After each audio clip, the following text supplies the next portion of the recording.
And so we're having these, what I like to think of as protection to protection interactions in our cycles that are not at all clear. They're not true to who we are as humans or to who we or what we really feel internally. So that's why it gets so messy. That's why it gets so nasty in close relationship. Connecting couples with the real Imhoffs. Hi, welcome back to our Staying Tuned In series. I'm Angela Imhoff. And I'm Chad Imhoff, and we're excited to be here with you guys and talk through a little bit of how things kind of get sideways, what kind of comes into our relationship and takes over and causes the interference or hijacks our relationship and takes us kind of down a path that doesn't work. In the first episode of this Staying Tuned In series, we talked about the importance of sending a clear message, and that when a couple's cycle shows up, right, when that dance that happens for a partner, they kind of get hijacked by it, that the messages that the partners are sending to each other really are different than what's happening down deep. I send a message of anger, frustration, control. Down deep, I feel confused and chaotic, and I actually need help there, but the very behavior that I'm doing is not getting the help that I need. Same thing happens for withdrawers, right? In the middle of that cycle, they're like, this is really hot, this seems like I should give it some space, I want to take some space for the sake of the relationship, right? Those protections are really good at some points. They do have a benefit, and yet right there in the moment, it prevents us from meeting our partner's need or getting our need met. And that's the interference that we're talking about and we're going to talk about in this episode. Yeah, interference is one of those things that is inevitable in relationship. If we have a lot of something we care about, we tend to protect it. And so when we talk about interference, it's really our kind of protective to protective moves. So since there are two of us in a relationship, I think that's true for most of us, that we have these moves that we make that kind of get in the way. So the way that I take care of me actually ends up kind of sending faulty or distorted messages that you take in, and then you kind of have this distorted message and this distorted information that you're working from. And so then you behave as though what you see is true, which makes sense because that's the message that I'm kind of sending. And then when you take that information and see it and think that, hey, I've got to respond to that, then you do something with it, which is basically your own distorted kind of message that you send back. And so we're having these, what I like to think of as protection to protection interactions in our cycles that are not at all clear. They're not true to who we are as humans or to who we or what we really feel internally. So that's why it gets so messy. That's why it gets so nasty in close relationship, because it is so important. I really love the clarity that you're putting around this idea of protection, and right, so that we're for the most part raised or our experience and our upbringing, whether it's from our family of origin, our personal experience, previous relationships, when we want to be authentic, when we want to be vulnerable, when there is a vulnerable thing happening for us, our body sends us a message that sharing that could be detrimental. We could get rejected, we could get criticized, it could go bad. And so this very natural thing happens to keep us safe and to keep us accepted in a place of acceptance. And that's what we're calling protection. This thing that we do that we often don't even know that we're doing. And part of what Chad and I really want to do, part of why even we're doing this podcast, is to try to help couples, help individuals in couples have a better understanding. If we slow down a fight frame by frame, that we could have a better understanding of what happens each time. Like first there's this thing that happens, there's this cue, there's this trigger, we see something, we hear something, there's a tone, there's a nonverbal, there's something that happens that kind of sends our body a message, uh-oh, it's about to go bad. And then from then on, well, I like to use the word we get hijacked. Chad really likes kind of that the message starts to get distorted. From then on, we both are in this dance of like, how do I keep myself safe, keep the relationship safe, get you online, there's a lot going on there.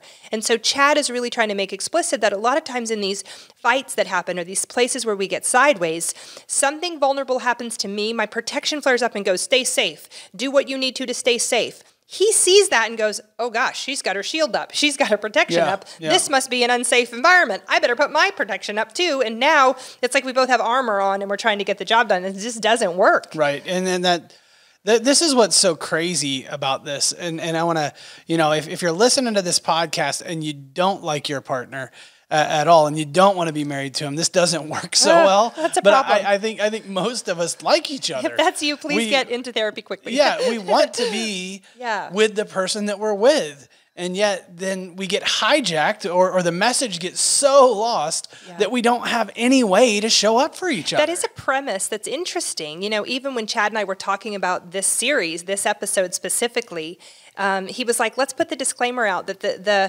the premise is that you like each other. And I'm like, that seems like a quick, why would we say, isn't it understood if they're listening to a podcast and they're working on the relationship that they're liking each other? And it's understood for us right now. As we dug into it. But when we're in a fight. Yeah, I was like, wow. We actually about 5 days ago got sideways and had a kind of really high escalated conflict fight in our house. And I remember when it got really bad for me mentally, I was like, I don't even like him right now. And right when I said that, we had just talked about this podcast actually. And I was like, oh my gosh, this is what Chad was talking about, because I doubted that I even liked him, which is so untrue. I do. I love the guy. He's fantastic. If you haven't ever met him in person, he is pretty incredible.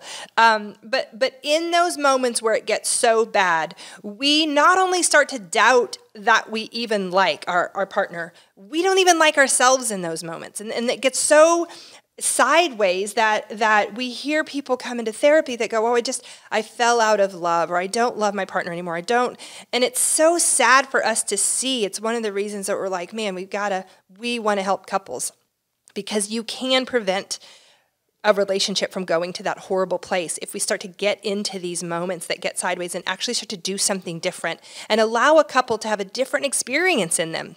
If we can make these distorted messages a little more clear and we can understand what the interference is, then we have a chance to reduce that interference and build more lasting relationships and a more secure attachment. I was just sitting here thinking, Angela, how would you tell people, hey, let's dig into your own defense? Or how would you tell people to say, how do you recognize when you get hijacked, or when the message is maybe that you're sending, or I'm sending, or they're sending? How do you help them kind of like know when they're doing that? It's such a great question. And I got to be honest, before I started not only learning about emotionally focused therapy, even in grad school, both of us have a master's in marriage and family therapy, start learning about theories because we have a desire to help couples. And even in learning some of the other techniques and models out there, I wasn't quite clear about what was happening internally for a person that was doing behavioral things on the outside. And then EFT kind of showed up in our lives, not only in a way that we started learning it, but both of us started kind of applying it to ourselves, got into some EFT therapy, started making these adjustments, and I started to go, wow, these emotions are so valuable, critical actually, and nobody's ever told me how important they were. As a matter of fact, I got the opposite message. And so if you're asking me, how do you know? For me, I have started to, over time, recognize where it hits me in my body, when my speed, right? I'm a fast talker anyway, but I can tell when I'm in a conversation if I start to get more articulate, if I start to increase my volume, if my posture kind of harshens. There is something for me that's happening that I can notice, but I think it was a stretch for me to be aware of that in myself first. What I first noticed was what my partner was doing. And that's a kind of a hard thing here, because in a cyclical relationship, often the person around you will cue you that something's going wrong. You said something, I want to say, like, you said 5 things I want to comment on. I have a lot to say. But no, all relationships are cyclical because they're with somebody else. Yeah. So there is an interaction. Okay, that's true. No, and but if you don't know that, you don't know that. Yeah. It's a valuable point to go, we have to have some sort of feedback loop happening between us, whether it's positive or negative. I can't just blame you because I'm in it too. You're in the loop. There is a part that I'm involved in and are responsible for. But then the other thing that you said was, and I kind of asked you, and maybe I'm baiting you a little bit, like, why would you do that? I don't mean it that way, but I'm like, I mean it to say that, like, it's valuable information what you're saying. That it's why I'm asking the question, because it's like, if you just accept your distorted view, or if I just accept your distorted message, then I end up missing the deeper and the more powerful meaning behind it. And so what's funny is our whole life teaches us to accept the distorted message. It really does. It says, believe what you see, believe what they show, believe. And I'm not saying not to, believe most, if there's a warning sign or something. Like, there are warning signs, and that's what we're looking for from each other in some ways. Is you send this message, and that sends off this, hey, this is a warning to you, behave differently, do something. Something important is happening over there. But I have to be able to go, whoa, this is bigger than that. This is more than that. In this relationship, in this marriage relationship, I want to be able to show up for that. And if something's going bad for you, if you're sending off these big warning signals, then I need to be able to go, hey, I've got to get in that, because we share everything. I mean, we share finances, we share the bed, we share, food, we share. We don't share a toothbrush. That's just not often, but we share almost everything. And so, or our French fries. If we don't have clarity around this message, if I see you in distress and that warning signal goes off, and I just accept it, which my whole life taught me to. Like to even think that you're going to question your own experience, for me and you both, is new. Was a brand new thought. Yeah. I always kind of work backwards with that, because I'm like, I always kind of validate what I think or feel. Yeah. And then my brain kind of makes sense of it and kind of logically defends it. And then it says, oh, well, then there must be this thing going on over there, and she's wrong. I kind of say that you're the one that's unreasonable, or you say that I'm the one that's unreasonable. Often in the first notice, as you start to learn this information, you will notice your partner first. I think it's interesting, because the way you're wording it, that we miss these, I want to use the word opportunities to have a bonded conversation, to have a connecting conversation, to actually build security. We completely miss it because of this distorted message. Yeah. And every single time this goes wrong, you have an opportunity to have a better relationship, which is crazy. Yeah, and we missed the opportunity all the time. It, yeah. I thought, as you were saying that, wouldn't it be great if we had like little screens in our foreheads, and as it started getting bad, on the screen, it would say, like warning, heated up, or confused. like a little strip, that like gets big, bright red on one end and it's green on the other end. I love it. Something that lets your partner know, something's happening, and my partner's confused. I should ask for clarity. Or she's in the red. I should probably really help get her back at least to yellow. About her heart or something. Because what happens is if we get tuned in, which is the whole title of this series, right? Staying tuned in, not only to our partner, but to ourselves. It really is, it can be clear. It can be noticeable that we can recognize something's happening for me and it's going bad quickly, or something clearly is happening for my partner. And just as Chad and I were talking through this before we started recording, I thought, it's interesting, because I think it is safer to say that a withdrawer will be able to say about their pursuing partner, I think something's going bad, and I'm confused about what's happening here.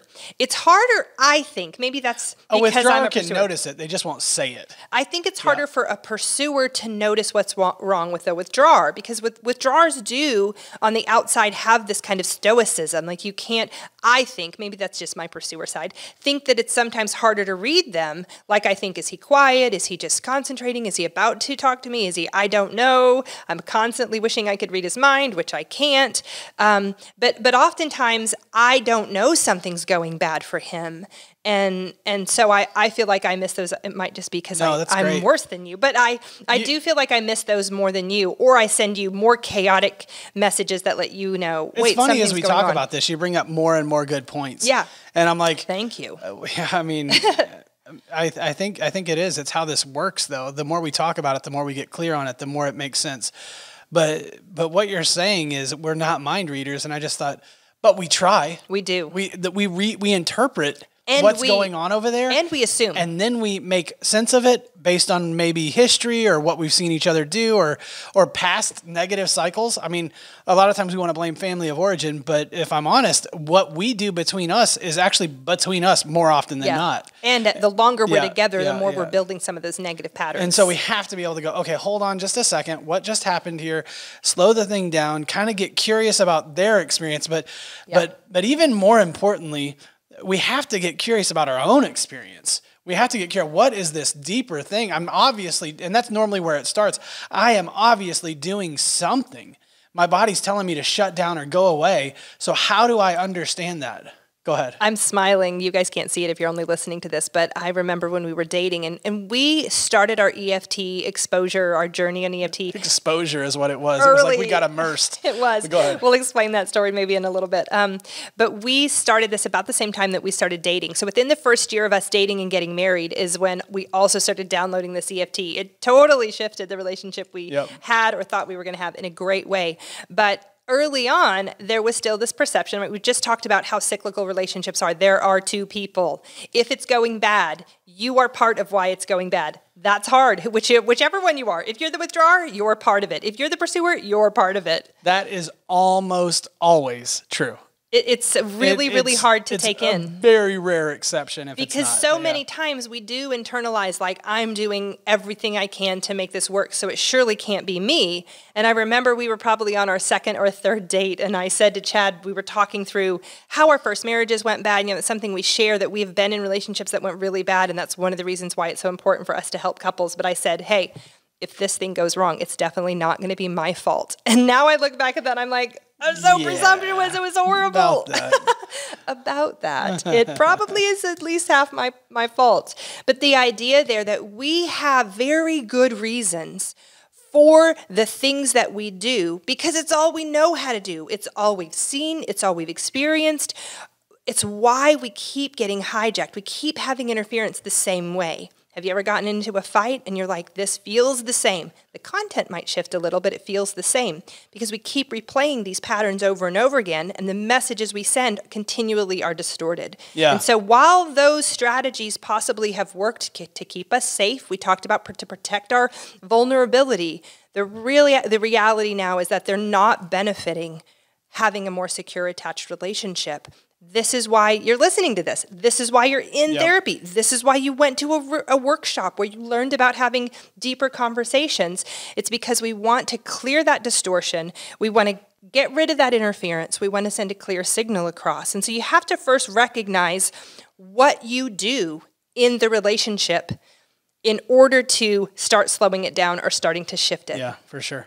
That's great, you guys. And if we can pay attention to that, if we can kind of start to recognize what it is that happens inside us and kind of make it overt, make it very clear, and share that with each other, then that changes some of what goes on. It doesn't mean that we'll never get in a fight again. It doesn't mean that the next time things go wrong that it won't feel like this always happens or the same as it did before, because our body's trained to look for that. Or that you'll doubt, right? Do I even like my partner? But it does mean that we have an opportunity to engage with each other at a different level, and our body and our gut, our hearts are trained and desire that. Yeah. We want to be known, and it's why the protection is there in the first place, because a lot of times we didn't get it. And so that's our connect point. This week's connect point is, can you pay attention to what your interference looks like? The interference that comes up for you, which is that protection. When you are in a situation, a conversation, a fight, whatever you want to call it, with your partner, can you recognize your part? And here's the conversation, the connect point specific conversation we want you to have with your partner says, I recognize that when I send a message, it often looks one way. For pursuer, I would say maybe angry or critical. For withdrawer, I would say disengaged, or that I'm not online with you. Shut down, stoic. Shut down. Yeah. It looks one way, but I'm starting to recognize that underneath what I show you, there's something else going on. And as this series continues, we'll help you articulate what's going on. But in this second episode, we only want you to be able to say, I am starting to see that I do something different than what I really want to say to you. That's great. And I think if you guys, again, it's what we said in our last podcast, but do this. It does take some work to reflect, and it does take some questioning and curiosity about your own experience, which nobody ever taught me to do that. Yeah. Nobody ever told me, hey, Chad, what you feel, what you perceive isn't always true. Right. And so it does take a little bit of like questioning yourself and saying, I'm going to look at that, and then having the guts to come forward and say, and I'm going to tell you about it. If your conversation, if your connect point conversation starts with, I see you doing a thing, you're missing the connect point. The connect point conversation, all of them, in all of our podcasts and all of our series that we do, we want you to be I and me focused. We want you to really talk about your own experience. So let me try one on. That's what you're sharing. Just try one okay. On. So it's like, Angela, I feel really sad when you're mean to me. No, that's not how it goes. Okay, all right, just checking. No, more like this for me. You know what, Chad? Just now we were having a conversation and I felt like it got really sideways and I could feel myself get escalated and I want to get angry and I want to criticize you, but I know that that's not going to get what my need met. It's not going to solve the problem. And so I'm trying to not criticize you, even though I want to. And instead I want to tell you I feel really out of control. How's that? Great. That was much Yay! better. I thought you guys, you did better than me that I'm time. working on it. I'm working on it. That's good. I'm proud of you. It didn't come overnight. It takes effort. Yeah. It takes intentional conversations. It takes connecting couples with the real Imhoffs. Thanks, y'all. Have a good week.